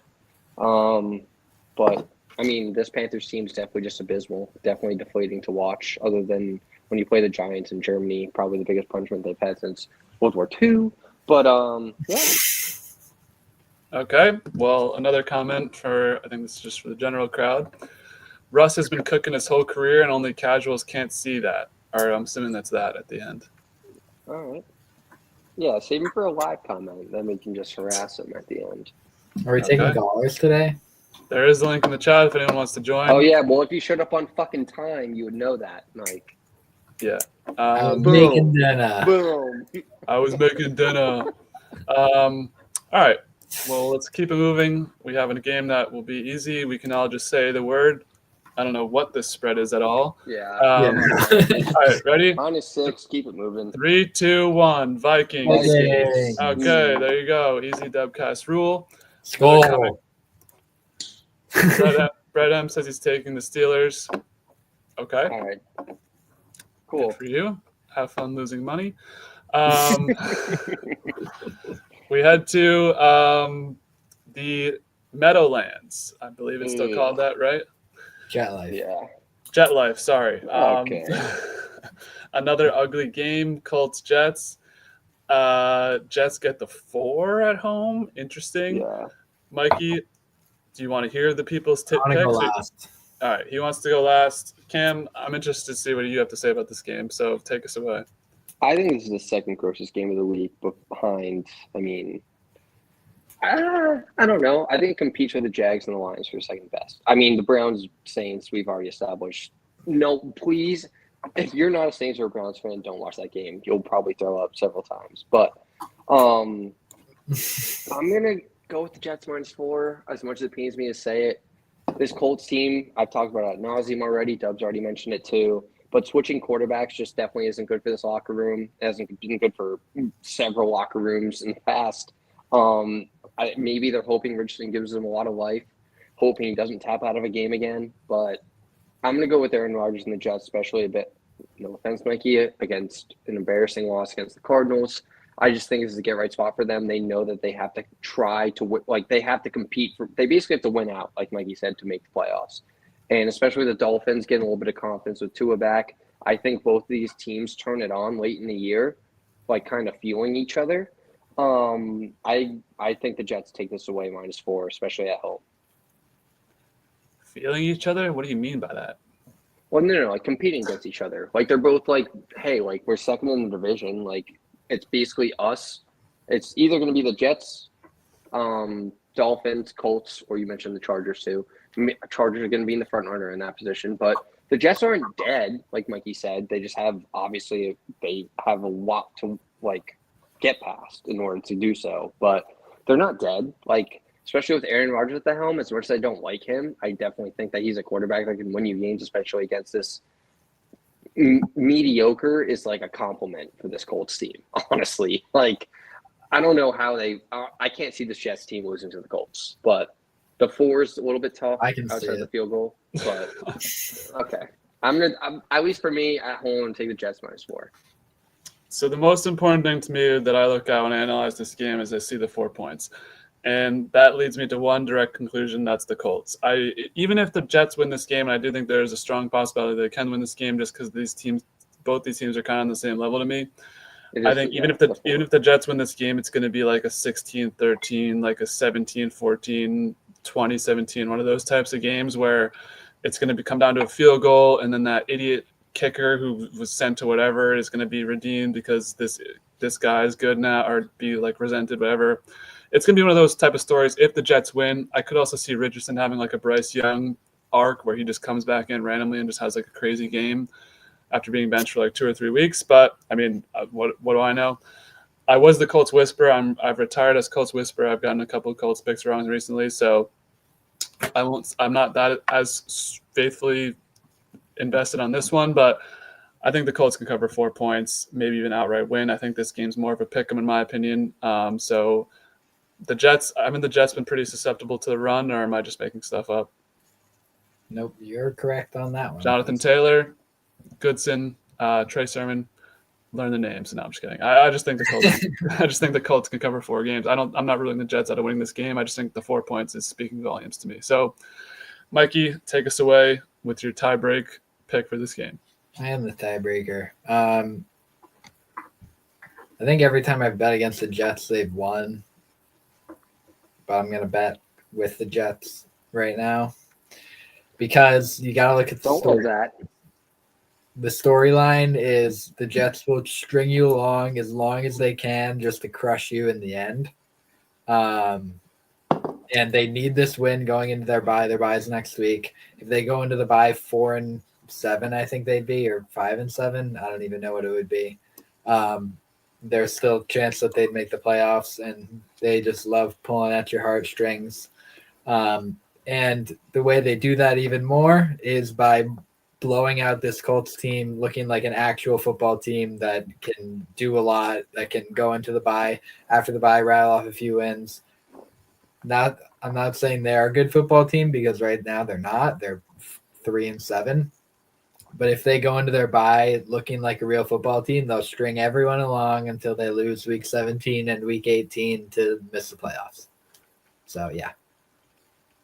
There you go. That's an honest take. I mean, yeah. Yeah. No, I mean that's very relatable. Fair enough. Yeah, I want to clip that clip of Mark talking about the Jets like 3 weeks ago. That was a crazily insane, accurate clip. Okay, so let's keep it moving. 4:00. We have Falcons, Broncos. Broncos -2.5 at home. Mikey, we'll cut back to you. What's your takeaway on this game? Since I know both of you are probably going to take the Broncos, because you're both Falcons haters, I'm taking the Falcons here. They're the best team in the South, AFC South or NFC South, whatever. And I think they beat the Broncos, who are not a great team. They've just been like fluffed up by a bunch of close wins against bad teams, and they're coming off a pretty brutal loss by all accounts. And I feel like this is not really a letdown. I don't even know what you call it. But yeah, I'm taking the Falcons here. I mean, I don't really know if I've ever hated on the Falcons, but Kev's a known Falcons hater. Come on. No, I mean, I just said earlier in the podcast that Dub's Falcons are my Arizona Cardinals. I feel like I'm very anti-Cardinals when I necessarily shouldn't be, and Dub probably the same with the Falcons. I'm actually taking the Falcons here. I actually really like the Falcons team. I think they win the NFC South. Granted, I do think they lose in the first round of the playoffs eventually. But I think 2.5, I think they should probably be favored, especially coming off of a loss like that. I think they're kind of in a get-back spot. Even though I think the Broncos played the Chiefs way too tight. I think that gives that, even though it was a divisional matchup. I just don't think this Broncos team can really compete on all three phases of the ball as well as the Falcons can. I think the Falcons outscore them and basically put it within a 14-point lead, and the Broncos can't come back. I think the Broncos are better and more tight-knit kind of execution football, and I can just easily see this Falcons team running away with it early. So I'm going to go with the Falcons plus 2.5, even though they're on the road. But I do agree with you, Mike. I think Dub's definitely on the other side. But no, bro, I'm taking the Falcons. Clean sweep. Oh, come on. Wow, that means we all lost that one. Fuck. Yeah, I don't know, dude. Both these teams are in get back spots. That gives me a lot of concern. But I don't think the Broncos are get back spot. They're like false confidence spot. I think I think the fact that they played the Chiefs so well gives them too much confidence. Like if you're in the locker room right now, like, hey, we lost to the only undefeated team left in the NFL by 2 points, and we should have won that game. Like, I think they're just going into Doug. Can you shut off Siri, please? Thanks. Yes. But the Broncos basically should have won that game, even though they fall apart on special teams. And they go into this week thinking, oh, we just got the Falcons, an NFC South team, probably one of the worst divisions of football, if not the worst. And they just go in with way too much confidence at home. I think the Falcons kind of run away with it, honestly. So I'm going to take them plus 2.5. Yeah, I like this spot a lot for the Falcons. I just worry that the Broncos are like, Can you say the Broncos so me and Mikey can win this bet? No, please? I pick with my heart. Listen, there's a lot of times when we're all on the same team and we're all right. You want to switch? We can go minus 2.5 on the Broncos No, at home. No shot. This one went up. The Sharps are on the Falcons as well, so run away. They were at -2, and then it went to 2.5. All right. Closing out nope, we still have 2 more 4 o'clock games. Seahawks at 49ers. 49ers -6.5. Anyone want to take the lead on this one? Yeah, give me the Niners minus 6.5. McCaffrey kind of had like a preseason game last week. I'll get into that in my Focus 5, but I love the Niners minus 6.5, even though it's a divisional matchup. Seahawks team looks terrible, especially at home for the 49ers. I think it's kind of like destined for McCaffrey 2-touchdown game. But yeah, I think this is just a massive blowout, giving a lot of 49ers confidence going into the rest of the year. Michael, do you have a dissenting opinion or your view the Nope. same? I'm riding with Cam. I think CMC is a big factor in this one. Even though I don't think they're gonna like ride him, like give him Agreed. 20 plus carries or anything like that. Ride him like Brokeback Mountain. Yep. Yeah. But I think this is not a blowout, but I think the 49ers handle it. Unfortunately, once again, I have to agree. This is just kind of like a. All right, dude, I have the second best record. All right. I don't know. I just Out saw a of 3 report that people. okay, that's not the worst. DK might not be back. 49ers, this is another, I think this is when they start to get their wheels moving, hammer them at home. Seahawks, I've lost faith in them over the course of the season, and I can't trust them to even cover 6.5 at this point. I think this could get ugly, even granted it is the Seahawks in a divisional matchup, but I think the 49ers are just going to be better and better each week, and I think I it think the starts at here. home is just a massive. Yeah. I think the at home thing is a massive piece. Like Obviously, if I this think it's game's just in due Seattle, for it's Christian a McCaffrey much big different game. story. But Yeah, we'll see what yeah, happens exactly. with this one. Probably the biggest game of the weekend coming up. Yep. So excited to hear your takes on this one. We have Chiefs Bills. So I'll start this one out. Coming back to week 1 pre Applebee's in South County Brewing or whatever the fuck that shithole is called. I said to Mikey, never bet against the Chiefs. And this is a scenario where people are going to be betting on the Bills and everyone's going to be like, woo, Bills again. Yay, woo. I tried it 2 or 3 times last year, however many fucking times they played, especially in the playoffs. I was like, Bills are winning this one. It's over for Allen. I think Josh Allen is I wouldn't even want to say Peyton Manning. I think Josh Allen is the Phillip Rivers to Tom Brady / Mahomes is Brady. You know what I mean? Like, I just don't see the Bills beating them, bro. It's in I was Buffalo. nervous you were going to say that.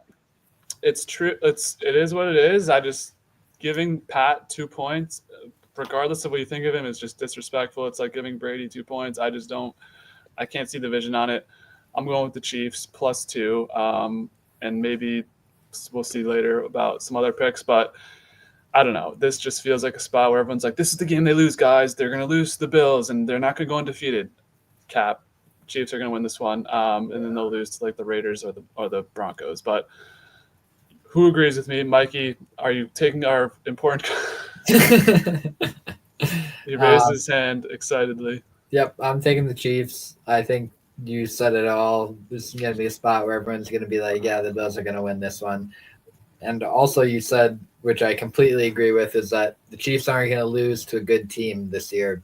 They're going to beat all the good teams and lose like 2 to some bum teams down the stretch. This is – I mean, I don't remember all the Chiefs-Bills games, but they always play close games, which is great for the NFL, and it's great like TV and all that stuff. But I feel like this is a spot where the Chiefs, they win this game. Like that's what they built their dynasty on, is winning these types of games. Before you go, Cam, was that game last year when the Travis Kelce had the lateral and then Tony was offsides? Was that Chiefs Bills or was that Chiefs Bengals? That might have been Chiefs Bills, and the Bills won that game. I think that was Chiefs Bengals. I think that was the divisional round matchup. No, that was regular season. I'll look into it. Go ahead. Yeah, it's been vanning me. As soon as Doug said he was taking Chiefs in his entire backstory, I'm also agreeing with you guys. It's just tough. We've agreed on so many games, but it's also like, why are you giving Patty +2? Like, it doesn't make any sense. And it's also like, it makes sense. And then, like, when you think about it from the like reverse side of it, but if anything, like on it, like if you want to think about it from the Bills perspective, like, not that if you're a Bills fan, but you probably want the Bills to win this game. And then the Chiefs, like I said, I think I pressed it on several of the dub casts, but I'd rather lose in the regular season and then play them again in the postseason and end up winning. But this just reeks of a Patty win. I don't, like you said, if they're gonna lose this year, it's gonna be against a team that is far inferior to them. I'm definitely taking Patty plus the 2. It's not cold enough yet in Buffalo. I wish this game was in late December. Um, it's like you said, it's just tough to bet against Patty, especially as an undefeated team, and it's also within. Like, I think the Chiefs should be favored by 2. I think the line's flipped in this one, even though it is a home game for the Bills. But I don't know. This just reeks of a Josh Allen like 2-pick game, like turnovers late in the game that cost the Bills the game. I don't know, but unfortunately, I think we've agreed upon the majority of these, so we're not giving the viewers too much. Hopefully, we're either all on the same side, like we're all in the right, or Usually this when might we be all a pick bad. together, we all win, but we'll see. Yeah, We're just All listen. right. Well, yeah, We're I'm all gonna go above. with the. Mikey's the lowest at 55%. Like we're all over 500. We'll Yeah, see. but it's just, I don't know. I mean, granted, I hope this game's real. Honestly, I'm just hoping for a good game. I had one of these bets in my Focus 5, but it's also, I don't know. It's just sketch to me. But To me, yeah, the Bills have been you flying can keep a going. little too high lately. Anyways, Yeah, I will say last year the 7-6 Bills beat the 6-6 Bills beat the 8-4 Chiefs on that last play. That I was right on that 2017. So the Chiefs got them in the playoffs, obviously. So I think this year we could see a potential flip, maybe if Josh Allen has the clutch gene. But TBD on that. We'll head to Sunday Night Football. This is an interesting one for sure. We have the Cincinnati Bengals visiting the Los Angeles. This one's intriguing. 2020 draft class, a run heavy Chargers team with defense versus a pass happy offense. Jamar Chase, 250-yard Bengal offense. yeah. Um, this one I'm excited for. I'm gonna be locked into this one, watching it. So, Cam, we'll start with you this time. What's your take on Bengals at Chargers -1.5? I mean, you were hopping up on the Bengals from the get-go of this podcast. I'm gonna ride that high. I don't understand how this spread is so short. I know it's in LA and they've actually been playing pretty well. I just don't think that the amount of points that the Bengals have been putting up against much better competition, extremely better competition, are even close in the spread against the Chargers. I mean, hopefully their defense can handle it. But I just also, in that same sentiment, I don't think that the Chargers can score enough points, especially with that run heavy offense that they have. Um, if you want to lean Chargers, I wouldn't mind a Dobbins 2-touchdown game, but you're going to need a lot of points out of the Chargers in order to win this game. I'm definitely taking the Bengals +1.5 on this. Yep, I agree with you. I think the Chargers are due for a letdown as well. Bengals are in a must-win every week, as I say every week on this podcast. I just don't see I like Herbert a lot. He just doesn't have the weapons to really keep up with Burrow if it gets to shootout mode. They do have good running backs, but that's running versus passing. Chargers defense is good, but is it good enough to stop the Bengals? I'm not sure. I like the Bengals in this one and basically a pick 'em prime time. Anything can happen, so I'll take the team I think is slightly better at this point. The Bengals. Mikey, will you make it another clean sweep, or are you going with Mr. Harbaugh? Yeah, I'm taking the better coached team in the Chargers. Interesting. I think both of these teams are in the same boat, like fighting for that 6-7 seed in the playoffs. I don't know. I obviously can see both your sides of it because it's a 1.5 point spread. I don't know. I can see in my mind's eye the Chargers winning this game. I feel like it's not going to be a shootout.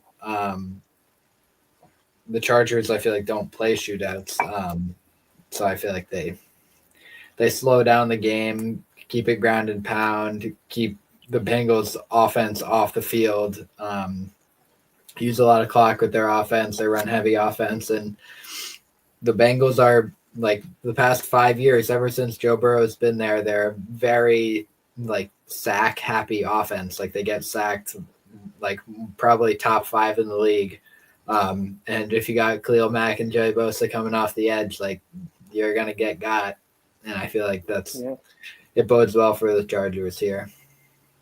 So when I say, I don't want to say outscore as in it's going to be a shootout. Like I just don't see the Chargers scoring 24 to 27 points.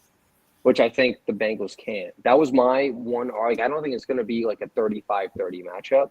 I just think that the Bengals can score 24, where I'm not sure the way that the Chargers play can score 24 in order to tie up the game, like late in the fourth quarter. Like, I think it's going to come down to the last possession, and the Chargers are going to have to move down the field in order to either tie the game or win the game. And without their weapons on the offense, like on the outside side of the ball, like I know you have J.K. Dobbins, who's been great for you, but in the Chargers, but I just don't see this Chargers team making a run with Quentin Johnson against a team that has a Jamar Chase and hopefully T. Higgins is back, where they can actually move the ball down the field without, hopefully, like you said, the Joey Bosa and Khalil Mack pressure. But I do think that the Bengals don't score less than 20 in this, and I just don't know if the Chargers can score more than that, and if they play that game. But yeah. I'm picturing it right now. The Chargers need a drive to go on the field. It's 3rd and 8. They got a hold. It's 3rd and 18. Exactly. What are you going to do on that play? Exactly. You're going to laddie daddy da. Go to Steve Smith. Yeah, do a nice little screen pass to J.K. Dobbins to get you 5 yards, and then it's the game. And you do a little fucking loop-de-loo pitches back and forth. Just doesn't seem, I don't know. But maybe Mikey's right, and then they just run the ball down their throat and they dominate the game from the get-go, and they win by 4. But it doesn't seem like 4. But anyways, Vegas thinks it's going to be a close game. Yeah. All right, we'll go to our last Monday night game. Surprised this didn't get flexed somehow. Texans very true. at Cowboys 7.5. Mikey, take us away on your pick for this game.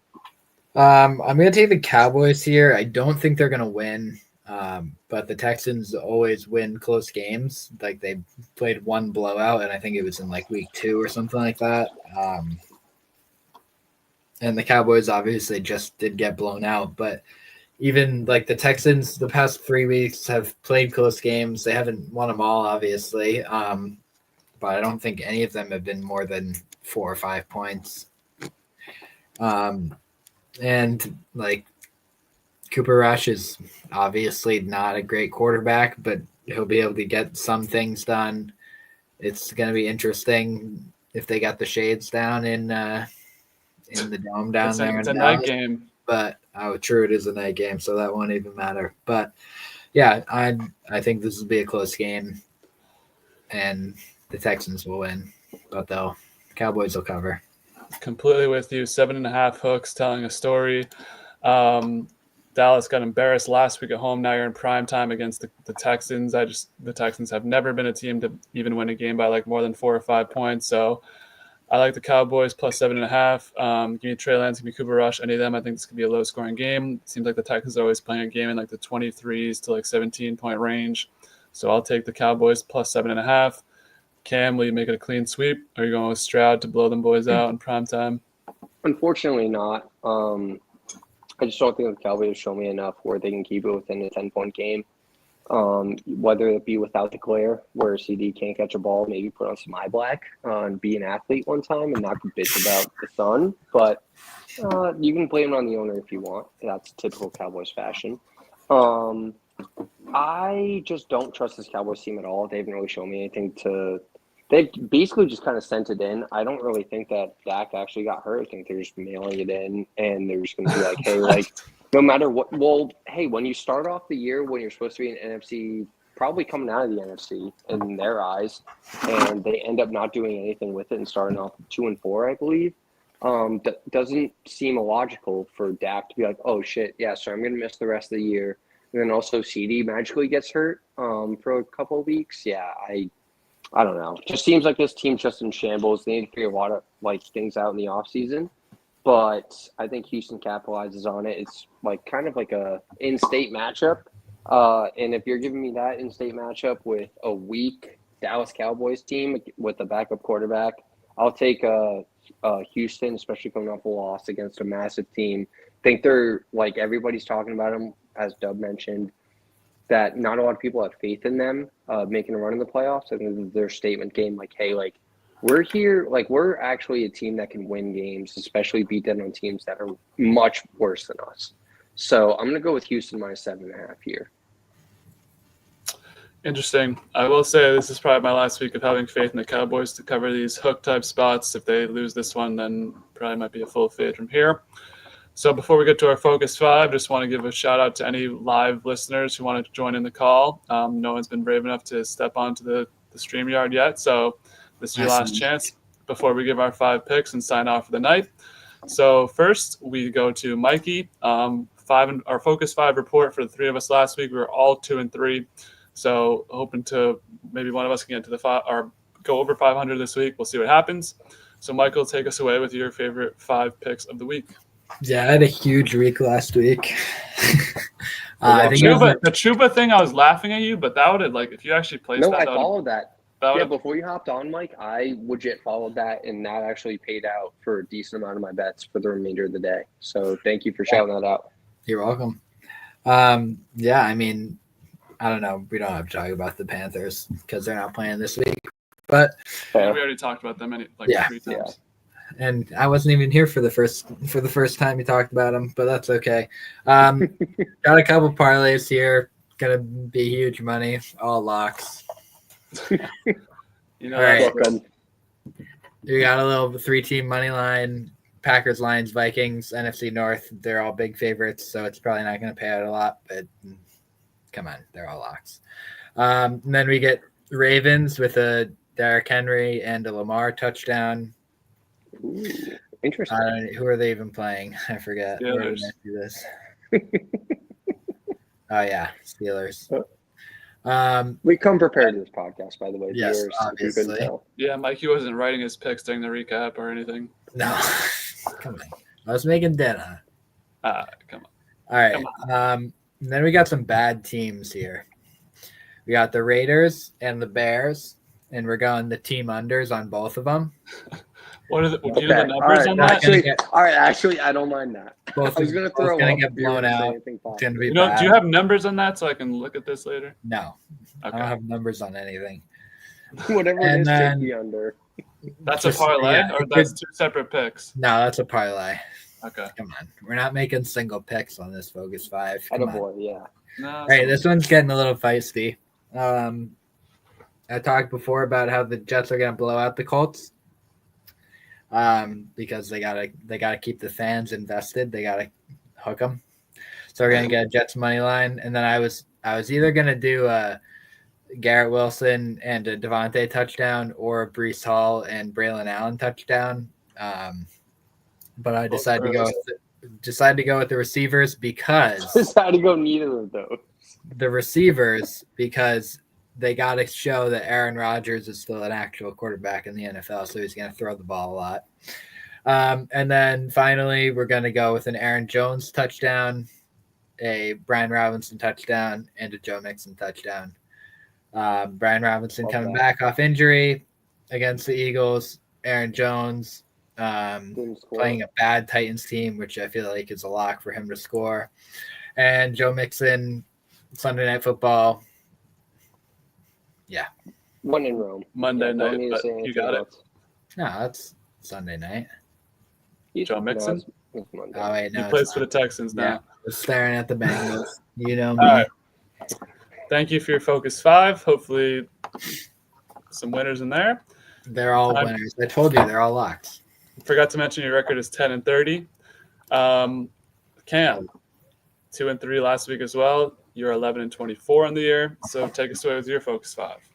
So definitely on the same sentiment as Mike. I only do parlays if this is your first time on the podcast. So don't expect a winning record on these. These are more just for value.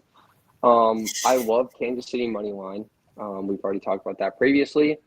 But Kansas City money line, I also love that with Kareem Hunt to score. Kareem Hunt didn't score in the previous week, and the only time he scored was in the previous week before that, and that was in overtime. So I really like Kareem Hunt to score in this game, and if Kareem Hunt scores, I think that's kind of something that's going to help the Chiefs win. So it's my first parlay of the Focus 5.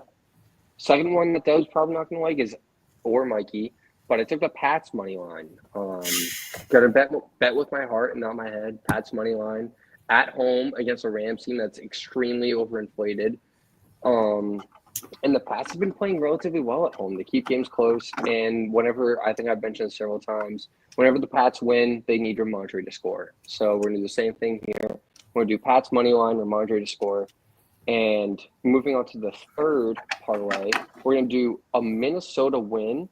So I know it's -6 against the Titans, which the money line might be a little inflated there. But we're going to do Jefferson to score a touchdown. He didn't score last week, which I know Dub also loves, kind of not alternating weeks, but I mean, like, hey, like if that guy scored the previous week, kind of difficult to have him back-to-back weeks scoring a touchdown. I like Jefferson to score a touchdown this week. I think the Minnesota Vikings need them to kind of make an establishment on their team and what they are, especially against this Titans team. And if they want to air raid the ball, obviously they're going to do the Jefferson. So I think it's going to be Minnesota money line with the Jefferson touchdown.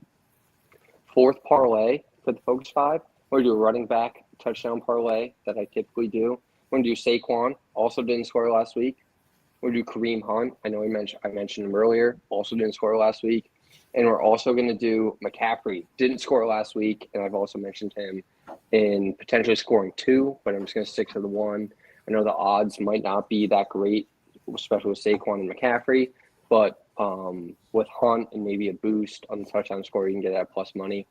And then final, we're not going to do a wide receiver touchdown parlay. We're going to do a money line parlay. I like Pittsburgh straight up to hedge my Baltimore Ravens pick. So we're going to do Pittsburgh money line to win at home. We're going to do the Pats money line to win at home.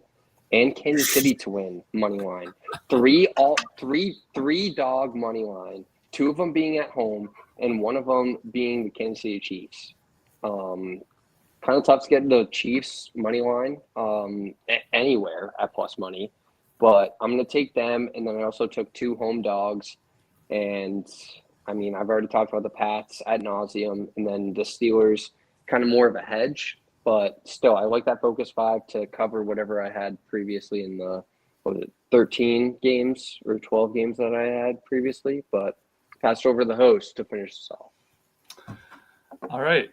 Some interesting picks, gents. So only one with a positive record because I make actual good bets, not fucking lottery tickets. You don't. No. You keep saying it like that, but it's not. We will generate value for our listeners and actually create like a $10 bet can win you $300 as opposed to like, oh, this $10 bet's going to win you $10.30. Like, listen, no, the reality that's just different mindsets. The podcast. reality of gambling is you want to win straight bets, and if you keep doing parlays, you lose. It's a fact of life. That being said, I have 3 of my picks are parlays. Starting it out, I'm taking the Chiefs money line straight up. That should be plus money. Nice little payday there. I think Cam had that in one of his parlays as well. We were all in agreement with that. I just think it's too obvious that they're going to win this one. Next one, I liked what I did last week with the teasers, so I'm teasing again this week. I got the Colts plus 7.5. I just feel like that's, even if the Jets win, it's maybe by 3 points, and I feel like 7 is a large number for them to get to.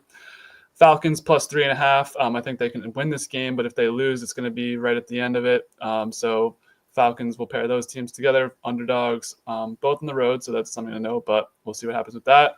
Got a little money line parlay. Dolphins to beat the Raiders, that feels easy to me. Vikings to beat the Titans, that feels easy to me. And 49ers to beat the Titans, or 49ers to beat the Seahawks at home.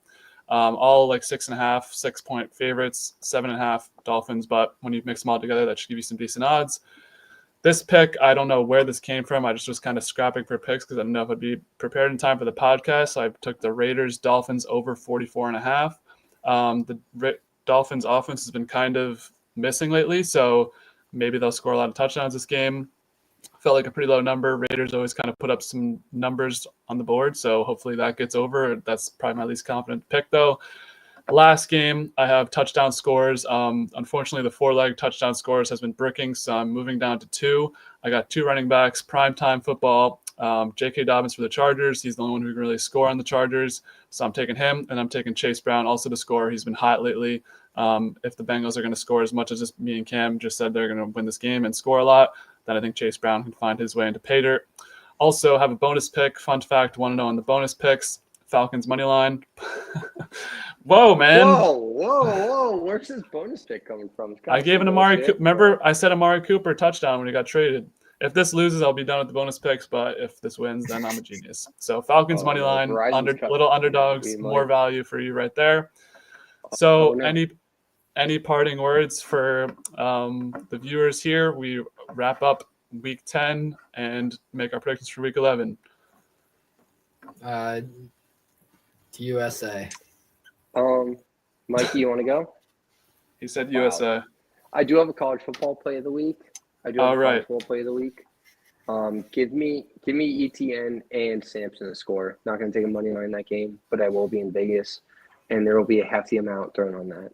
So that's my go-to bet for college football slate on Saturday. Fuck Georgia for that shit last week. Really, that was bad.